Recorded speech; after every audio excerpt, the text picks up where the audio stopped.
what parameters make it really robust.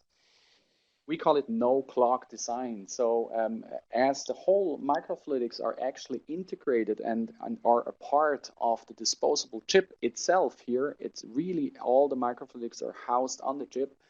It makes the system very robust. So if you get any clogging or any problem that are connected to the microfluidics or the surface, with this system, you're able to go on with a new chip just in a matter of minutes.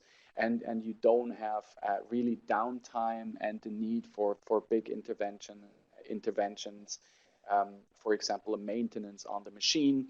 Also, if you're using very crude samples. And the system per se, the system as it is, actually is compatible with and tolerates a lot of very crude matrices.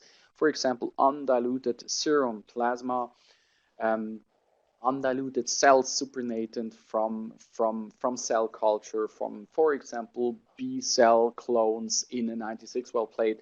They can directly, without any purification, be injected into the system, and you would actually, in principle, never really harm the system or clog the system, and which means the system is very robust. You can even inject particles up to 1,000 nanometers. You could, for example, immobilize on the surface and then measure kinetics of binding partners to it with a fully protected sensor surface. And this all gives you mainly also very reduced downtime.